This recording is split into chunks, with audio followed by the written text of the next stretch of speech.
አንተ አምላክ ካለ እኔ አምላክ ካለኝ ክርስቶስ አምላክ ሳይኖረው እንዴት ይችላል? ስለዚህ አምላክ አለው። እሱ ግን እዚህ ጋር ያዘኝ። ክርስቶስ አምላክ ነው፣ ሰውም ነው። አምላክ ነው፣ ሰውም ነው። ምክንያቱም ምድር ላይ የመጣ ወደ ምድር ሲመጣ ሰው ሆኖ ነው የመጣው። አምላክ ነው ብሏል። አምላክ ነው ብሏል። ኢየሱስ ክርስቶስ ብሏል። ኦኬ መጽሐፍ ቅዱስ ላይ እኔ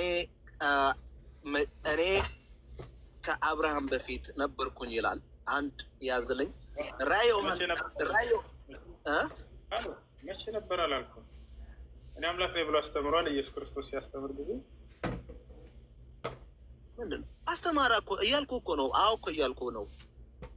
እንደዛ የሚል እኔ አምላክ ነኝ የሚል አላመጣም። ኢየሱስ ክርስቶስ በምድር ላይ እየነገርኩ ነው አባቴ። አሁን ለምሳሌ አንድ ነገር ልንገርህ። ክርስቶስ አለ መጽሐፍ ቅዱስ ላይ ብዙ አለ። ክርስቶስ አምላክ እንደሆነ የሚያሳየን ነገር ብዙ ነገር አለ። ግን ለምሳሌ ክርስቶስ አይሁድ በጣም እንደዚህ እንደኔና እንዳንተ ተከራካሪ ስለነበሩ እኔ አምላክ ነኝ የሚል በዛ ሰዓት በጣም ይገደል ነበረ። ገባህ? ግን ምን ይለን ነበረ መሰለህ? ሁሉም የክርስቶስን ትምህርት በምሳሌ ነው የነበረው። ሁሉም በምሳሌ ነው የነበረው። ምክንያቱም ለአይሁድ ምንድን ነው የሚባለው? ትንሽ አማርኛ ይከብረኛል፣ ይቅርታ አድርግልኝ። በምሳሌ ነው። ለምሳሌ ምን አለ? እኔ ከአብርሃም በፊት ነበርኩኝ። አንድ ያዝልኝ። እኔ ከአብርሃም በፊት ነበርኩኝ። በዛ ሰዓት አብርሃም አልነበረም። አብርሃም የሚባል ስንት ዓመት ነበረው ማለት ነው። ግን አለ እኔ ከአብርሃም በፊት ነበርኩኝ። ይሄ አንድ ነው። እኔ የህይወት እንጀራ ነኝ። እኔ የዘላለም ህይወት ቃል አለኝ። ኦኬ ዮሐንስ ላይ ደግሞ በመጀመሪያ ቃል ነበረ፣ ቃልም በሰማይ ነበረ። አንዴ ዮሐንስ ላይ ልታነበን ትችላለህ። አማርኛ ስለማልችል ነው፣ በአማርኛ መግለጽ ትንሽ አልችልም፣ ቋንቋዬ ስላልሆነ ማለት ነው። የሁል ግን መጽሐፍ ቅዱስ ላይ ልታገኘው ትችላለህ። ራዕይ ዮሐንስ ላይ እኔ የነበርኩና አልፋና ኦሜጋ ይላል። የነበርኩና ያለው ተመልሼም የምመጣ ይልሃል። ይሄ ራዕይ ዮሐንስ ላይ ነው ማለት ነው። ኢሳያስ ላይ ደግሞ እሱ የዘላለም አምላክ ነው ድንግል። ይህ ሁሉ መጽሐፍ ቅዱስ ላይ የምታገኘው ማለት ነው። ክርስቶስ ሲመጣ ግን ለምንድን ነው እኔ አምላክ ነኝ ያላለ ካልከኝ፣ አው አላለም። እዛ ጊዜ አይሁድ ይገድሉታል፣ በቅጽበት ሳያስተምር ይገድሉታል ማለት ነው። መለስከው። ስለዚህ እኔ አምላክ ነኝ ያላለበትን ምክንያት ስለሚገድሉት ነው። ፈርቶ ነው። እኔ ነገርኩህ እኮ ሀሰን። አንተ ለመግባባት እንዴት ነው አማርኛ ብችል ደስ ይለኝ ነበረ። በደንብ ማውራት አምላክ ነኝ ያላለበትን ምክንያት ስለሚገድሉት ነው አልከኝ አይደለ? ይሄ ልጅ የመለሰው አንተ የጠየቅኝ ምን እንደሆነ ታውቃለህ? ቃል በቃል ነው የምትዜን። ደግሞ እያየው እኮ ነው እኔ ሳወራ በቃል ምን እየጠየቀኝ ነው። አንተ ያልከኝ አምላክ ነኝ ብለዋል ወይ? እኔ ደግሞ አዎ ብለዋል። ግን በምንድን ነው ያለው? ለምሳሌ ያልኩ እኔ ከአብርሃም በፊት ነበርኩኝ። ይህ አንድ ያዘልኛል አልኩ። ራዕይ ዮሐንስ ሄድ እኔ የነበርኩና ያለሁትና የነበርኩን ተመልሼም የሚመጣ አለ። ኢሳያስ ላይ ሄድ ባምቡ። እሺ አንተ ማንን ነው የምታመልከው? እንደ ኢየሱስ ክርስቶስ አብን ነው የምታመልከው ወይንስ ከክርስቶስ ተቃዋሚ ሆነ አብን፣ ወልድን፣ መንፈስ ቅዱስ ነው የምታመልከው? መለስ። እኔ ሁሉም አብ፣ ወልድ፣ መንፈስ ቅዱስ ይሄ ሁሉ አመልከዋለሁ። ሶስቱንም ነው የምታመልከው? ኖ ይሄ አንድ ነው። ይሄ አንድ ነው። ለምን? እኔ እኮ ነገርኩህ። አንተ ሀሱ የምትባለውን ሰው ሀሱ ነህ አይደል? ኧረ በእኔ ምሳሌ ተስጥ እኔ ስላሴ አይደለሁም። ኦኬ አዳምጠኝ። ኢየሱስ ክርስቶስንና አንተን አሁን እስኪ እንትን ልንላችሁ ነው። አንተ የክርስቶስ ተከታይ ነህ አይደለም የሚለው ክርስቶስ ወደ ማን ነበር ሲጸልይ የነበረው? ወደ አብ አይደለ? በጣም አንተስ እንደ ክርስቶስ ወደ አብ ብቻ ነው የምትጸልየው ወይንስ የክርስቶስ ተቃዋሚ ሆነ ወደ አብም ወደ ወልድም ወደ መንፈስ ቅዱስ ነው የምትጸልየው ማለት ነው? እኔ የምጸልየው ክርስቶስን ያስተማረኝ ጸሎት ነው የምጸልየው። ወደ አብ እጸልያለሁ፣ ወደ አብ እጸልያለሁ፣ ወደ መንፈስ ቅዱስ እጸልያለሁ፣ ወደ ወልድ እጸልያለሁ። ይሄ ከጸለይክ ደግሞ እሱ አንድ ነው፣ ለእኔ አንድ ነው። ለእኔ የምጸልየውን ወደ አብ ከጸለይሁ፣ ወደ ወልድ ከጸለይሁ፣ ወደ መንፈስ ቅዱስ ከጸለይሁ አንድ ነው። በቃ ክርስቶስ ወደ አብ ወደ ወልድ ወደ መንፈስ ቅዱስ ጸልያል። ለምጸልየው ክርስቶስ እዚህ ምድር ላይ ሰው ሆኖ ስለመጣ እንደኔ ሁሉም ለአምላክ የሚደረገን አደረጓል። መልሱ እንደገባችሁ ሲያውቁ ጊዜ ሰው ሆኖ ስለመጣ ብለው ነገርኩ። ጸለየ። ክርስቶስ ወደ አብ ነው ሲጸልይ የነበረው ወይስ ወደ አብ ወደ ወልድ ወደ መንፈስ ቅዱስ አልኩ? ኢየሱስ ክርስቶስ ሲጸልይ አንተ ስልህ አንተ ግን ለክርስቶስ ወደ አብ ብቻ አይደለም ወደ አብም ወደ ወልድም ወደ መንፈስ ቅዱስ ነው የምጸልየው አለ። خلاص የክርስቶስ መንገድ ላይ አይደላችሁም፣ የክርስቶስ ተቃዋሚዎች ናቸው የምንለው ለዚህ ነው። በእርሱ መንገድ ላይ አይደላችሁም። አንተ አሁን ልጠይቀህ፣ አንተ ጠየቅከን አይደል? ልጠይቀህ አንተን ልጠይቀህ፣ አንድ ጥያቄ ማለት ነው። ክርስቶስ ከየት ነው የተወለደው? እንዴት ነው የተወለደው ብለህ ነው የምታምነው?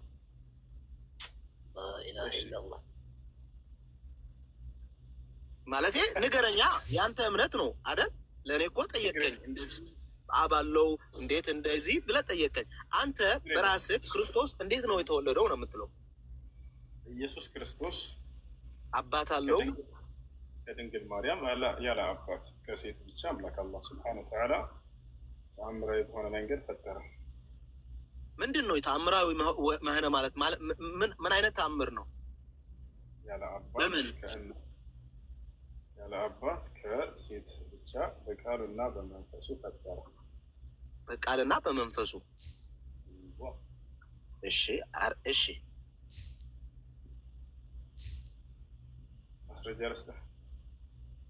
ስጠኛ፣ አስገባኝ። ማለት ለእኔ ምን ብለህ እንደጠየቀን ታውቃለህ? መንፈስ ቅዱስ አስነሰጸው። አንተ ላይ እንደዛ አይነት ጥያቄ እንደዛ ሲል እንዴት ብለህ ስለጠየቀኝ እኮ ነው። አንተ ግን በራስህ ቃል አንተ ቅድም ስትናገር ስለ ኢየሱስ ማስረጃ ስጠይቅህ ማምጣት አልቻልክም። እኔ ግን ልስጥህ ወይ ማስረጃ ብዬ ነው ሁሉም የምጠይቅህ። ሳትጠይቀኝ ገና ማስረጃ ማለት ነው። ለምናገረው ነው የምናገረውን አውቃለሁኝ፣ ያለ ማስረጃ አልናገርም። እውነት እልሃለሁ፣ እኔ ከራሴ አንዳች አልናገርም። እንዳነበብኩ እናገራለሁ። ንግግሬም ቅን ነው፣ በማስረጃ እንጂ ያለ ማስረጃ አልናገርምና። ዳሩ ግን ትምህርቴስ በማስረጃ ነው።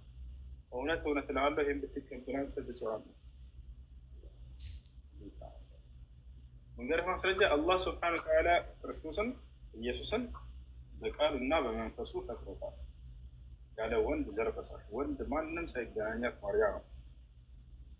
ማስረጃ ስጠት ፈልጋለህ? በቃልና በመንፈሱ ገባኝ። ስለዚህ መንፈስ እዚህ ጋር አለ፣ ኢየሱስ ክርስቶስም እዚህ ጋር አለ። በአንድ የገባኝ ቃል እዚህ ጋር ያልከውን ነገር በጣም ሲምፕል ነገር ነው። በጣም ሲምፕል ነገር ነው። ኢቨንም በሳይኮሎጂ ካሰብከውም በጣም ሲምፕል ይገባሃል ማለት ነው። ለእኔ ገብቶኛል።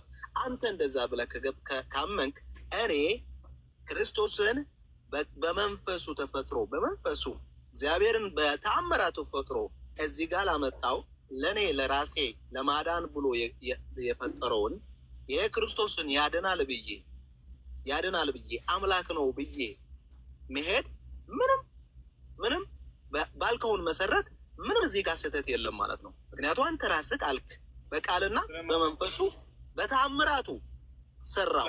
ይሄ አሁን እኔ ላስረዳ።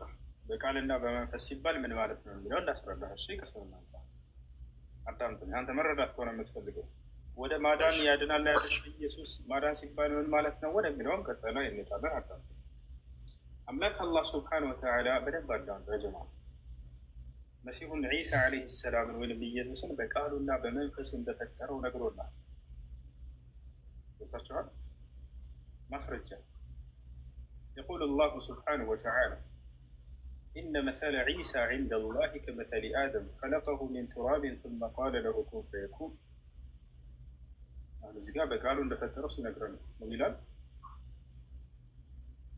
ያኔ ሁን በሚለው ቃል እንዳስገኘው ማለት ነው። ሁን በሚለው ቃል አላህ ሰማይን፣ ምድርን፣ ሁሉን ፍጥረታትን ሲፈጥር ሁን በሚለው ቃሉ ነው የፈጠረው።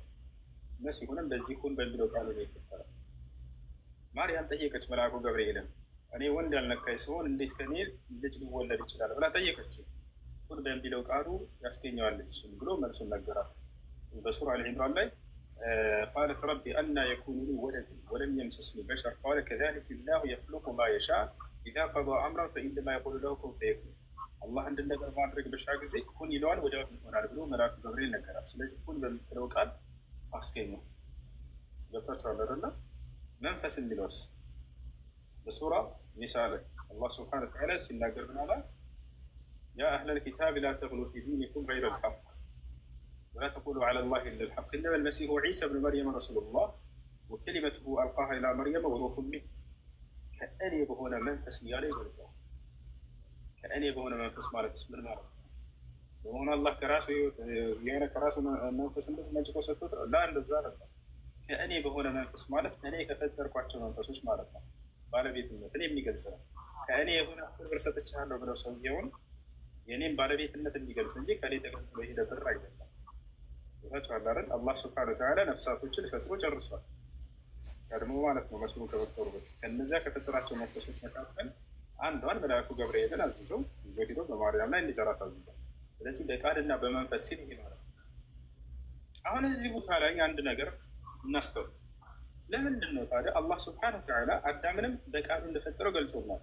ከመሲሁ ውጭ በቃሉና በመንፈስ የፈጠረ ሰው አለ ወይ? አዎ አለ። አዳምን በቃልና በመንፈስ እንደሆነ ተናግረዋል። ታቸዋል አዳምን ቃል በቃል መሲሁን ሁን በሚለው ቃል ፈጠርኩት እንዳለ አዳምንም ሁን በሚለው በቃል የፈጠርኩት ብሎ ገልጾታል። ኢነ መሰለ ዒሳ ዒንደ ላሂ ከመሰሊ አደም ኸለቀሁ ሚን ቱራቢን ሱመ ቃለ ለሁ ኩን ፈየኩን።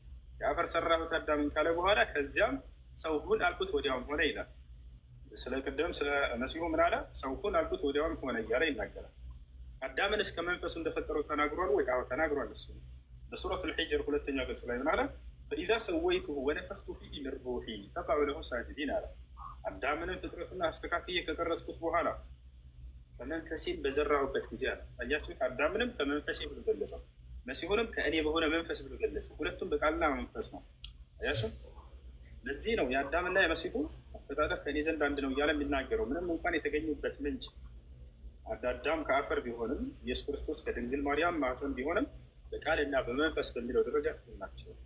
ታዲያ ለምንድን ነው አላህ መሲሁን በቃል የሚለውን ቃል የሚጠቀምበት? ብዙ ጊዜ ጥበቡ ምንድን ነው? ከበስተጀርባው ቻላረ ሌላ በቃል የፈጠራቸው አሉ። ሰማይ ምድርን፣ አዳምን፣ ሁሉንም በቃል እያለ መግለጽ የፈለገው ምንድን ነው? ዮሐንስ ስለ ቃል መናገር የፈለገው ለምንድን ነው? ስለ መሲሁ ለምን ይመስላችኋል? ዮሐንስ በቃል እንደተገኘ እንደመሰከረ ሀታ በቁርአን ላይ ተገልጿል። ምንድን ነው አምላክና ነቢያቶች በቃል የሚለውን ለመሲሁ መጠቀም ያስፈልገባቸው ያስገደደው ነገር ምንድን ነው? ሚስጥሩ ወዲህ ነው። መሲሁ ዒሳ ዓለይሂ ሰላም በጊዜው ከነበሩ ከአይሁዲዎች በመሲሁ ላይ እና በእናቱ ላይ ትልቅ ውንጀላ ተከስቶባቸው ነበር። እርሱም ምንድን ነው? በዝሙት የተገኘ ልጅ ነው ብለው ይቀጥፉበት ነበረ። ማርያምንም በዝሙት ነው ያመጣችው በማለት አምላክ ታዲያ የዚህን ታላቅ ነቢይ ክብር ሊከላከልለት በዝሙት ሳይሆን በእኔ ቃል ነው የተገኘው ብሎ እንዲናገርለት ያስፈልገው ወደዚህ። ዮሐንስም በቃል የተገኘ ነው የሚለውን ቁሞ ለመመስከር የፈለገው ይህንን ጥበብ መሰረት አድርጎ ነው። አላህ ይወደዋል፣ ያከብረዋል። ከነቢያቶች መካከል አንድ ነቢይ ነው። ይህ ነቢይ በዝሙት የዝሙት ልጅ ነው ተብሎ እንዲወረፍ አልፈለገም። እስከ ዓለም ፍጻሜ ድረስ የሚጸና የሆነው ቃሉ ላይ በቁርአን ላይ በቃል የተገኘ ነው ብሎ እንዲነበብለት አደረገ እንጂ ሌላ በቃል የተፈጠረ ሳይኖር ቀርቶ አይደለም። ሰማይ በቃሉ እንደተፈጠረች ገልጿል። ምድር በቃሉ እንደተፈጠረች ገልጿል። አዳም በቃሉ እንደተፈጠረ ገልጿል። በቃሌ የሚለውን ቃል ግን ያደረገው ለመሲሁ ነው። በዝሙት ነው የሚለውን ለመመለስና አፋቸውን ለመዝጋት የተጠቀመው ቃል ነው አምላክ አላህ ሱብሓነሁ ወተዓላ። ዮሐንስም ይህ ስለ ቃል መናገር ያስፈልገው ለዚህ ነው። አይሁዶች መጽሐፍ ቅዱስ ላይ ከሆነ ምን ይሉታል? ክርስቶስ ላይ ሲያሾፉበት እኛስ በዝሙት የመጣን አይደለንም ይሉታል። አንተ በዝሙት ነህ እያሉ ነው። እኛስ የዝሙት ልጆች አይደለንም እያሉ ያሾፉበታል። ከፊት ለእኛ አባት አለን ይሉታል። አንተ አባት የለህም በዝሙት ላይ እያሉት ነው። አምላክ አላህ ስብሐነሁ ወተዓላ ይህን መሲሁን ክብሩ ሊጠብቅበት ይገባል። ማርያምንም ለምንድን ነው አላህ ስብሐነሁ ወተዓላ በቁርአን ላይ ብዙ ቦታ ላይ ያቺ ብልቷን የጠበቀች ንጹሕ ሴት ይላል አላህ። ለምንድን ነው ስለዚህ ማውራት የፈለገው? ብልቷን አልጠበቀችም አመንዝራን ያመጣቸው ብለው አይሁዶች ስለወረፏት ነው። የእርሷን ክብር ለመከላከል ነው እንጂ አላህ ስለ ማርያም ብልት ማውራት ፈልጎ አይደለም። ወለቲ አሕሰነት ፈርጀሃ ይላል። ያቺ ብልቷን የጠበቀች ከማመንዘር ይላል። አይሁዲዎች ብልቷን ሳትጠብቅ አመንዝራ ልጅን አምጥታለች ብለው ስለወረፏት ነው። የእርሷን ክብር እየተከላከለ አላህ ስብሐነሁ ወተዓላ እስከ ዓለም ፍጻሜ ድረስ ማንም አፉን እንዳይከፍት በእርሷ ላይ በፍጹም ያላመነዘረች ንጹሕ ሴት ተብሎ እንዲነበብላት አወረደ ቃል በዛቸዋል አለ። ለዚህ በቃል የሚለውን መሲሁ የተገለጸለት ለዚህ ነው። በዝሙት እንዳይሉ ሰዎች ላ አክብሩ ምን አለው በእኔ ቃል ነው የተገኘው እርሱ ብሎ የሚገልጽለት ለዚህ ተብሎ። እሺ ይመስላል። እሺ በጣም አመሰግናለሁ። የሁሉን ያልከውን በከፊሉ የሆነ ነገር ገባኝ። ቃል ማለት ለእኔ ቃል አምላክ ነው። በቃል የፈጠረውን ይሄ ቃል ራሱ የእግዚአብሔርን ቃል ራሱ አምላክ ነው ብዬ ነው ማምነው። ምክንያቱም እዚህ ጋር ላይ አንተ እንደፈለግከውን በጣም እንደፈለግከውን አረግከው ማለት ነው። ምክንያቱም መጽሐፍ ቅዱስን በቀድሞ ነበረ። አዳም በቃል አልተፈጠረም። አዳም ከአፈር የተፈጠረ ነው። ከአፈር ሰው ሰራ፣ ከዛ እስትንፋስ ሰጣው ነው የሚለው። እንደዛ ነው የሚለው እንጂ አዳም በቃሉ ፈጠረው አይልም። በቃሉ የተፈጠረው ሰማይና ምድር በቃል ተፈጠረ። ሰው ደግሞ ምንድን ነው የሚባለው? ከአፈር ጭቃ ይባላል በአማርኛ። በዛ ነው የተፈጠረው። አዳም በዛ ነው የተፈጠረው። ክርስቶስ ግን ቃል ነበረ፣ ቃልም ወደ ምድር መጣ ነው የሚለው። ቃል ነው የመጣው። መጀመሪያ ቃል የነበረውን ቃል ነው የመጣው።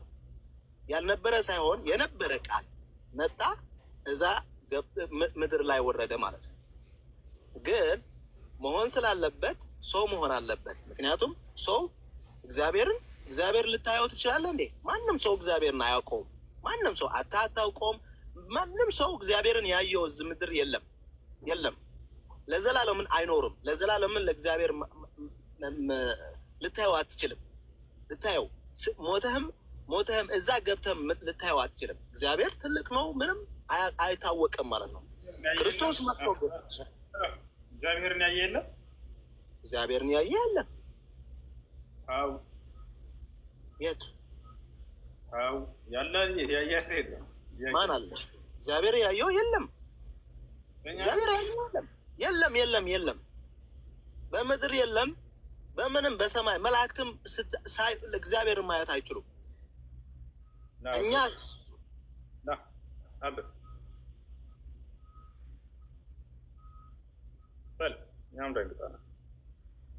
ሆላን ያዕቆብ እግዚአብሔርን ፊት ለፊት አየሁት፣ ሰውነቴም ድና ቀረች ሲል የዚያ ቦታ ስም ጴኒኤል ብሎ ይሄ በራሱ ያለው ነው። አባቴ ይሄ ላይ ተመለስና ኖ አንዴ እንዳትጠውየው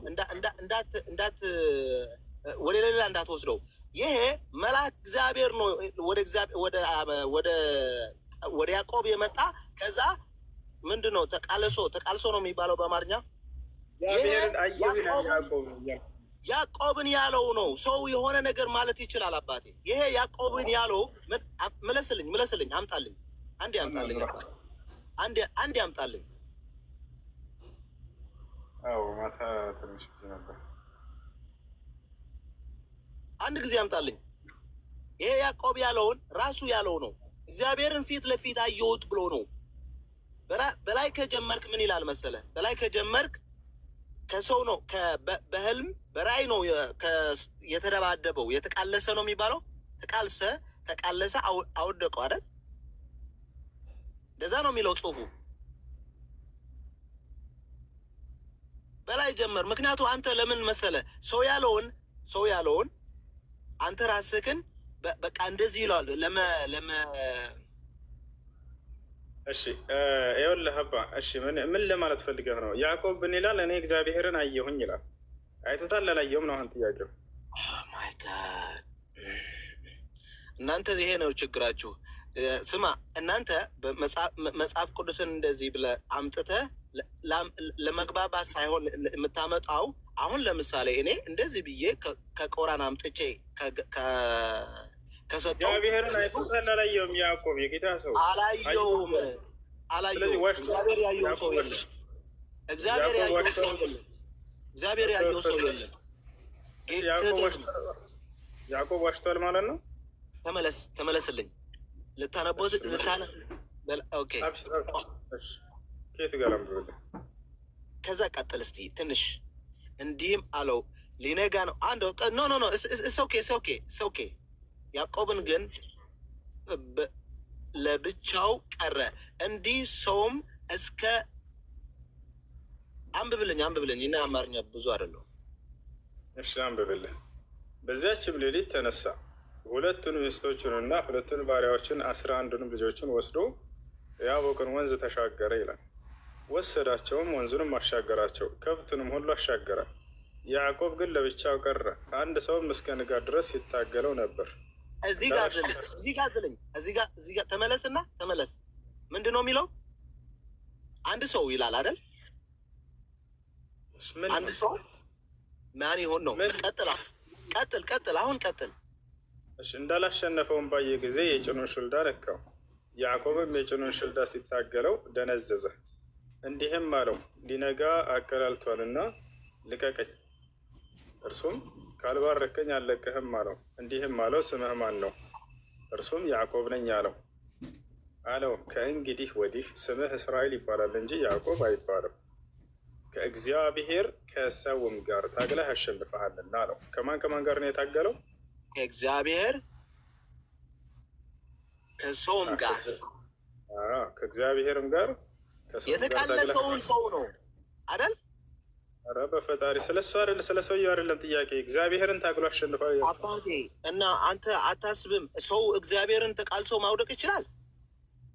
ያው እያለፈው ነው። እኔ ምን ላድርግ? ሰው እግዚአብሔርን ተቃልሶ ማውደቅ ይችላል አለ እኮ። ያው እግዚአብሔርን ታግለህ አሸንፈሃል አለው መጽሐፉ። እኔ ምን ላድርግ?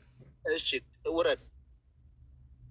እግዚአብሔርን አሸንፏል አላሸነፈም? ያዕቆብ በዚህ ጥቅስ አላሸነፈም አባቴ። እግዚአብሔር ማሸነፍ አይቻልም። መጽሐፉ እያለ እግዚአብሔርን ታግለህ ማሸነፍ አይቻልም። እግዚአብሔርን ማሸንፈው ማንም የለም፣ ፍጡር የለም። እግዚአብሔርን ማሸንፈው መጽሐፉ እያለ ነው። ምን አንተ ስማ። አሁን ለምሳሌ ለመከራከር ነው ያመጣህልኝ ይህ መጽሐፍ ቅዱስ ወይም ለመግባባት? ለምን ክርክር ነው? ክርክር አይደለም። እግዚአብሔርን ያየ ማንም የለም ማለት ነው። ደግሞ አየሁ እያለ ነው ያዕቆብ። እግዚአብሔር ለመግባባት ወደ ላይ እያነበብኩልህ ነው እና እያነበብክልኝ አየሁት እኮ ሰው ነው እኮ የምልህ። ላይ እኮ ላይ ያለ ሰው አይደለም አላለህም እንዴ? ከሰው ተቃለሰ አላለም? ባምቡ አሁን ከሰው ጋር መታገሉና ማሸነፉ እሱ ላይ አይደለም ጥያቄ። እግዚአብሔርን ታግለህ አሸንፈሃል የሚል ነው። እግዚአብሔር ትጠይቃለህ አንተ። ስማኝ፣ ይህ ሁሉ ነገር ይህ መጽሐፍ ቅዱስ ያነበብክልኝ እኮ ያንተ ፕሮፌት መሐመድ እኮ ኮፒ አረገ አምጥቶ ቁራን ሰራ እኮ አይደለም እንዴ? ቁራን ተሰርቶ ከዚህ ነው የወጣው እኮ። ከዚህ መጽሐፍ ቅዱስ እኮ ነው የወጣው። በነብይ ላይ ድንበር አትለፍ። ኖ ጥያቄ ካለህ ጠይቀኝ። እኔ ጥያቄ ነው የምጠይቀህ። አንድ ስለ እምነትህ፣ ስለ እኔ ነብይ ደግሞ ጠይቀኝ። ገብቶሃል አይደለ? በእርሳቸው ላይ አንዲት ቃላት አተንፍስ። እኔ ምንም አላልኩም እኮ አባቴ፣ ምንም አላልኩም። ያልኩትን ነገር እውነት ነው። ያልኩትን ነገር እውነት፣ ምንም ስህተት የለውም። ምክንያቱም የመጽሐፍ ቅዱስን ያ ሁሉ የያዕቆብን ያለው እዛ ከዛ ተቀድ ፈልግም። አሁን አውጣና ይሄን ጥቅስ ኮፒ ያደረጉበትን ቦታ ሳየኝ በቁርአን